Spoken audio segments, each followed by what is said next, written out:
Bienvenidos a La mente y sus cicatrices. Soy Pablo de Lorenzo, psicólogo experto en trauma y acoso, y hoy vamos a hablar de las mentiras, de lo que llamaríamos pseudología fantástica, en un episodio en solitario que no hacíamos desde hacía tiempo. La pseudología fantástica también la podemos entender como la mitomanía, que del griego mitos entendemos cuento y manía entenderíamos como locura o obsesión. También, como os he dicho, esta llamada mitomanía o pseudología fantástica se describió por primera vez en 1891 por el psiquiatra suizo Anton Delbruck, que la diferenció de la psicosis. Es un trastorno en el cual la mentira domina la vida de la persona para distorsionar la vida que le rodea y así vivir una especie de vida paralela, que el sujeto considera verdadera, que la interpreta como verdadera. Vemos que la persona miente de manera fluida y repetitiva. Puede que la mentira esté basada en hechos reales, pero en ese caso se suele exagerar y crear una historia más llamativa y grandiosa. La mentira se convierte en una forma de comportarse continua y el individuo, si no lo hiciera, se sentía raro o indefenso. Estos mentirosos son conocedores de sus mentiras en un inicio, aunque entrando en un círculo vicioso por estas mentiras, finalmente terminan por aceptarlas e integrarlas en su realidad y al final viven por y para la mentira. Es un mecanismo relativamente simple. En un primer momento, el engaño hacia uno mismo y hacia los demás es consciente. Sin embargo, después de un tiempo, el cual varía en función del grado de mentira y la cronicidad de las mismas, la persona acaba convencida de la realidad de sus afirmaciones, más bien por un puro autoengaño y por ahorro de recursos también. Aquí es donde el proceso se vuelve inconsciente prácticamente, y las afirmaciones o mentiras pueden ser cada vez más fantásticas y fantasiosas. Tradicionalmente se ha pensado que el progreso del primer al segundo estadio, de ser consciente a inconsciente, sucedía en parte por la ausencia de culpa, y de ahí que se haya supuesto una asociación con algún tipo de trastorno de personalidad de naturaleza psicopática. Además, es cierto que muchos de los trastornos de personalidad asociados que pueden tener estos rasgos de mentira compulsiva sí que suelen tener una importante carencia de empatía, no sienten una culpabilidad marcada al mentir. Al final es probable que eso se vaya internalizando y la frontera con lo que es real y lo que no es real se va haciendo cada vez más difusa. Cabe preguntarnos, ¿quiénes padecen este trastorno? Bueno, entendemos que el inicio de los síntomas puede comenzar en la adolescencia, la conducta de mentir se cronifica y el diagnóstico puede retrasarse bastantes años. Los investigadores actuales han señalado que los mentirosos patológicos tienen mayor proporción de sustancia blanca prefrontal comparado con las personas que no suelen mentir de forma compulsiva o patológica. Se ha sugerido que ciertas personalidades tienen predisposición a la mentira y que los hallazgos encontrados pueden jugar un papel en su origen. Esta conducta suele aparecer en personalidades necesitadas de estimación y no va a haber una única causa o un único trastorno asociado a la mitomanía o a la pseudología fantástica. Las posibles causas de este trastorno que se manejan son las siguientes. Por un lado, una historia de falta de atención, negligencia o abuso en la infancia, y por otro lado una baja autoestima, una baja sensación de que uno ya está bien como es. Ante estas experiencias, la conducta de mentir se pudo en su momento convertir en una forma de suplantar una carencia de atención por parte de las figuras de vinculación. Podría ser una importante forma de conseguir la atención de terceras personas y así rellenar el vacío afectivo que tenía. Las clasificaciones actuales no tipifican la mitomanía, como hemos dicho, como un trastorno independiente, sino como un síntoma que acompaña a otras entidades clínicas, como por ejemplo las siguientes. La primera que vamos a ver va a ser el trastorno histriónico de la personalidad, el cual es un trastorno de la personalidad que se caracteriza por un patrón de emociones y búsqueda de atención excesivas. Las personas con este trastorno suelen sentirse incómodas cuando no son el centro de atención y pueden expresar sus emociones de una manera muy exagerada. Buscan constantemente aprobación y suelen ser dramáticos, teatrales y sugestivos en su comportamiento. ¿Qué relación tienen con las mentiras y con la mitomanía las personas con trastorno histriónico de la personalidad? Pues algunas de estas personas pueden recurrir a la exageración y la fabricación de historias para llamar la atención y mantener el interés de los demás. El deseo que tienen de ser el centro de atención a veces puede llevarles a contar historias fantásticas o a dramatizar situaciones con el fin de impresionar a los demás o ganar simpatía. Es importante destacar que no todas las personas con este trastorno recurren a la mentira de forma sistemática. El comportamiento, como en todos los trastornos que vamos a comentar, va a depender de una persona a otra. El siguiente trastorno de la personalidad, que puede tener mucho que ver con la mentira, es el trastorno límite de la personalidad, el cual ya hemos hablado ampliamente en este canal, que repetimos que es un trastorno de la personalidad caracterizado por patrones de inestabilidad en las relaciones interpersonales, la autoimagen y las emociones, y una impulsividad muy importante. Las personas con trastorno límite de la personalidad a menudo experimentan miedos intensos al abandono y pueden tener cambios rápidos en su estado de ánimo. También pueden tener dificultades para regular sus emociones y experimentar episodios de intensa ira, ansiedad o depresión. Y en relación, como comentábamos, con las mentiras, las personas con trastorno límite de la personalidad pueden tener una marcada inestabilidad que le lleven a tener comportamientos impulsivos de mentira, como un intento de manejar sus miedos al abandono, evitar el rechazo y buscar atención. Otro trastorno que colinda mucho con la mentira es el trastorno narcisista de la personalidad. Este es un trastorno que presenta un patrón general de grandiosidad, necesidad de admiración y también una falta de empatía hacia los demás. Las personas con este trastorno tienden a tener una visión inflada de sí mismas, buscan la admiración constante y tienen dificultades, o pueden tenerlas, para reconocer o entender las necesidades y sentimientos de los demás, como hemos dicho, en cuanto a la falta de empatía. ¿Cómo se relacionan con las mentiras estos sujetos? Pues es posible que puedan tener una cierta tendencia a distorsionar la verdad o a exagerar sus logros y habilidades con el fin de mantener esa imagen grandiosa de sí mismos. Pueden manipular la realidad para que se ajuste a su narrativa idealizada y ganar la admiración y el reconocimiento de los demás. La relación entre el trastorno narcisista de la personalidad y las mentiras puede ser la necesidad constante de mantener esa imagen positiva y poderosa a los ojos de los demás. Aparte de que el comportamiento manipulador y la falta de empatía pueden contribuir a la disposición de algunas personas con este trastorno para distorsionar la realidad en su propio beneficio. Es decir, como comentábamos antes, al no tener empatía, no tener sentimiento de culpa al mentir, les da igual. Quieren que les adulen, quieren que les deseen y les envidien y no van a sentirse culpables por inventarse una realidad que van a tener que ir adaptando constantemente y que puede que nos recuerden bien. El siguiente trastorno también que puede tener que ver con la mentira es el trastorno por ensoñación inadaptada. El trastorno por ensoñación inadaptada, que en inglés sería maladaptive daydreaming, es un término utilizado para describir un tipo específico de comportamiento en el cual una persona se sumerge de manera intensa y recurrente en fantasías vívidas y muy elaboradas que implican experiencias imaginarias. Estas fantasías pueden ser tan intensas que interfieren con la vida diaria y las responsabilidades cotidianas. Por otro lado, un síndrome del que ya hemos hablado antes en el canal y que tiene también mucha relación con la mentira es el síndrome de Munchausen, también conocido como trastorno facticio.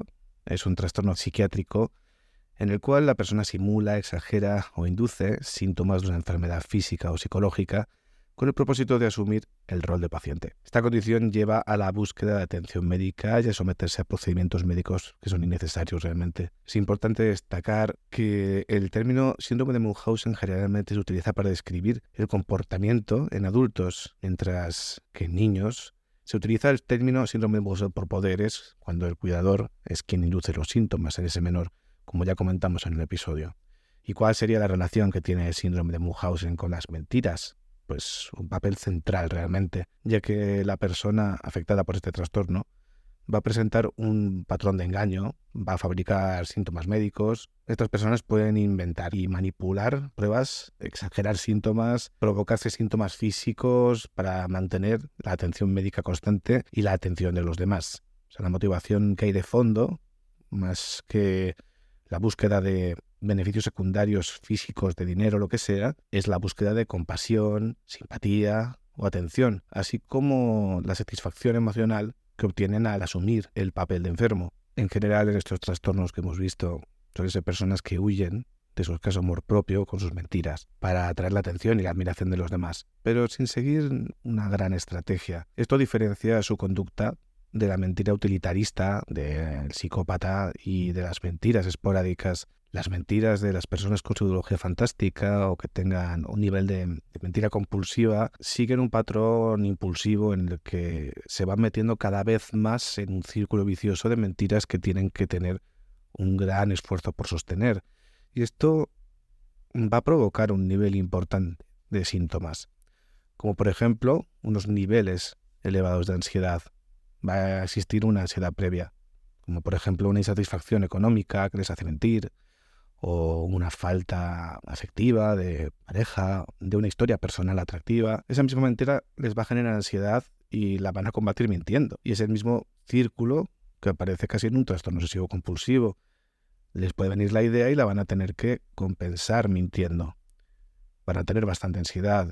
El bajo nivel de autoconcepto también va a ser algo presente. Va a haber una baja capacidad de aceptarse y con las mentiras van a conseguir construir esa nueva identidad en la que pueden mostrar realmente experiencias ricas e interesantes que realmente les gustaría haber tenido. También van a presentar pocas habilidades sociales, ya que no existe una capacidad de comunicación social ni otro tipo de habilidades desarrolladas del todo. Entonces la mentira se vuelve el recurso principal para comunicarse con otras personas. Estas personas no sienten que sean suficientemente atractivas o suficientemente influyentes sin necesidad de mentir. También les va a someter a una cantidad muy grande de estrés. Los mitómanos conviven con un estrés diario enorme, fruto de mantener sus mentiras para no ser descubiertos. Deben crear situaciones y contextos en los cuales puedan escaparse y seguir con su irrealidad, y van a poseer un miedo enorme a ser descubiertos, también entendiendo que se lo llegan a creer. El autoengaño es una manera de acabar facilitándose a sí mismos esa forma de no fallar en esa simulación constante. Con el tiempo, cuanto más mienten, más se acostumbran. Por lo tanto, más aumenta el número de mentiras. Otro signo también muy característico es que van a creer en sus mentiras y su forma de falsificar la realidad suele estar tan perfectamente construida, entre muchas comillas, que acaban creyéndose esos hechos que relatan. Y en ocasiones los van a tratar como viejos recuerdos, lo cual es bastante curioso, porque puede llegar a sorprenderse si se les delata o se demuestra que es mentira. Son bastante convincentes. Pero recordemos que este tipo de casos son diferentes a las mentiras utilitaristas, como hemos dicho, o a una mentira que puede hacer una personalidad psicópata para obtener un beneficio de alguien. Una mentira con una finalidad de estafa o una mentira con una finalidad de obtener algo de alguien. No es lo mismo. Esto es algo compulsivo. Podemos también preguntarnos cuáles son los factores para poder uno considerarse un mentiroso compulsivo. Vamos a ver que habría varios niveles. Mentir esporádicamente puede ser algo bastante normal. Hay algunos estudios, como uno realizado en la Universidad de Massachusetts en el 2002, que indican que el 60% de las personas adultas no son capaces de tener 10 minutos de conversación sin que digan por lo menos una mentira. Es prácticamente imposible que nunca mintamos en la vida. En ocasiones la mentira puede tener una finalidad meramente adaptativa, porque hay un dicho que me gusta mucho, que la sinceridad sin misericordia se convierte en crueldad. También podemos hablar de los sincericidios, ir sinceramente diciéndole a todo el mundo lo que pensamos sobre ellos sin cortarnos absolutamente nada, sin disimular absolutamente nada, puede llevarnos a bastantes problemas sociales. Todos mentimos en alguna ocasión, y en nuestra infancia, también en nuestra adulta, es lo que podemos llamar una mentira esporádica. Esto nos se va a diferenciar de los mentirosos compulsivos o patológicos. Esto tiene una función. Mentimos en algunas ocasiones por diversas razones, las cuales podrían ser evitar un conflicto o un castigo, omitir o no querer dar información personal, que haya una elevada deseabilidad social o dar una imagen positiva de uno mismo, el no querer herir los sentimientos de otra persona. Si alguien nos pregunta sobre un peinado que se ha hecho con mucha ilusión y pues realmente queda un poco raro, puede que nos callemos por no ofender.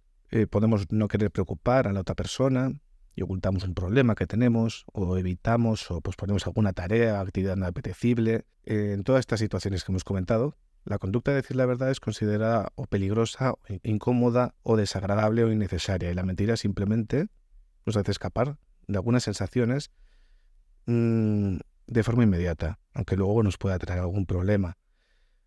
¿Qué ocurre? ¿En qué se diferencia esto del mentiroso compulsivo patológico?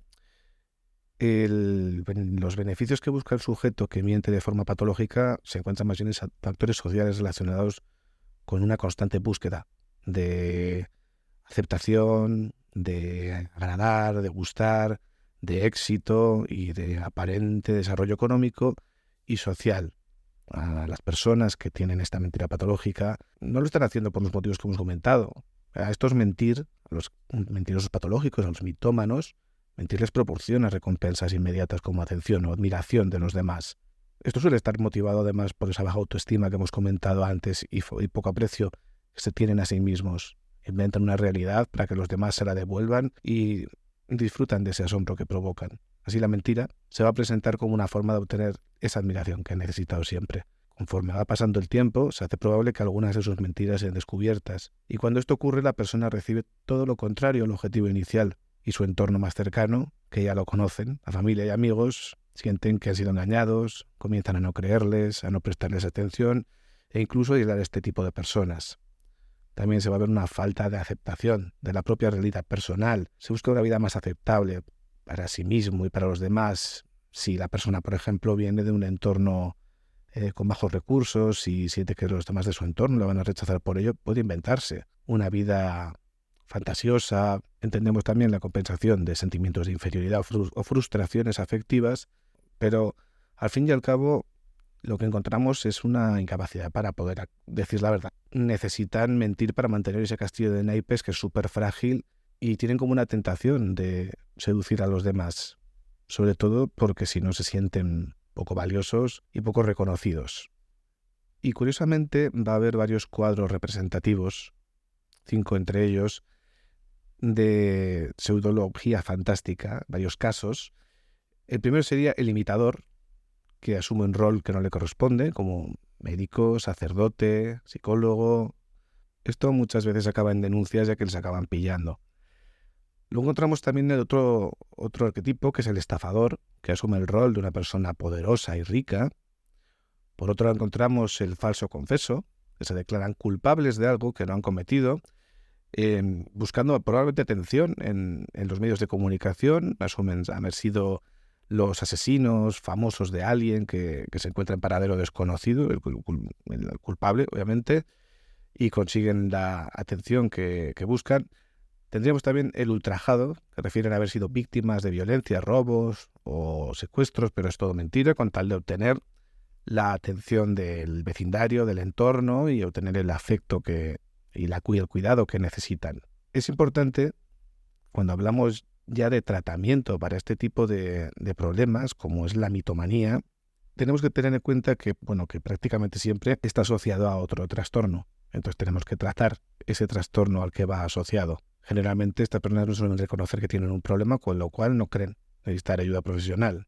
Pero yo creo que lo primero que tendríamos que hacer sería encontrar los motivos que han llevado a la persona a mentir de forma compulsiva y encontrar esas causas, o sea, y trabajar en esas causas. La terapia cognitivo-conductual sería una buena opción para trabajar la mitomanía, a nivel de síntomas, sobre todo, ya que se ha demostrado que es de gran valor para la mayoría de problemas mentales. También podríamos ver la finalidad, como hemos comentado antes, que tienen las mentiras de reducir la sensación de falta de valor de la persona y ver cuándo se crearon o cuándo aparecieron esas interpretaciones de uno mismo, esos significados de no valgo, por lo tanto, tengo una necesidad de mentir para no conectar con esa sensación. ¿Cómo podríamos ayudar a las personas con mitomanía? Podríamos utilizar el entrenamiento en habilidades sociales. Estos entrenamientos en habilidades sociales serían un conjunto de técnicas derivadas de las teorías de aprendizaje social y de la psicología social, de la terapia de conducta y de modificación de conducta, y que se aplica para que las personas adquieran habilidades que les permitan mantener interacciones más satisfactorias en diferentes áreas de su vida. Es decir, que aprendan a socializarse y a tener satisfacción social sin tener que mentir. También tendríamos que trabajar entrenamiento en inteligencia emocional, conocer las emociones y trabajar en cómo manejarlas. Técnicas de autoimagen para romper el ciclo de baja autoestima, que entiendan que tienen cualidades positivas y poder reducir su autocrítica si al final lo que les lleva es acabar mintiendo. Y para terminar, vamos a hablar de un famoso mitómano, un famoso mentiroso, que es Frank Abagnale Jr., americano, nació en el año 1948, el cual nunca fue piloto, pero llevó los mandos de diferentes aviones. Nunca fue abogado, pero defendió a varios acusados en juicios. Nunca tuvo un trabajo estable, pero cobró carísimos cheques. Nunca fue médico, pero pasó consulta como pediatra. Y de todo esto antes de haber cumplido 21 años. En realidad, el estadounidense Frank Abagnale Jr. ha sido una de las personas con más jeta y más morro de la historia. Es tan sorprendente el desparpajo con el que Abagnale, de adolescente, engañó medio mundo, y que con esa cuasi admiración dirigió Steven Spielberg la película que recoge su historia, Atrápame si puedes, del año 2002, en la que Leonardo DiCaprio da vida a este impostor, perseguido por un incansable agente del FBI encarnado por Tom Hanks. No menos bizarros y extraños son los casos de Mary Baker, nacida en 1817, que se hizo pasar por la princesa de Carabú una isla de la Polinesia, y al poco tiempo huyó al ser descubierta por personas que sabían su verdadera identidad. También Richard Adams Locke, nacido en 1835, aseguró haber descubierto nuevas especies en la superficie de la Luna, como unicornios azules, enormes bichos bola y seres humanoides con alas, pero cuando le pidieron pruebas, declaró que su telescopio se había estropeado. Otro gran mentiroso, Frederick Bourdin, un francés apodado El Camaleón por los medios de comunicación, gracias a que cambió su identidad más de 500 veces. Explicó sus mentiras alegando que siempre había querido tener una familia y recibir cariño, ya que en la suya nunca lo tuvo. Buena excusa. Espero que os haya gustado el episodio de hoy, esta pequeña incursión en solitario entre tanta entrevista. Recordaros que cualquier duda o curiosidad que tengáis o sugerencia podéis escribir al email del programa lamentisuscicatrices@gmail.com. Muchas gracias por estar ahí y nos vemos en el próximo episodio.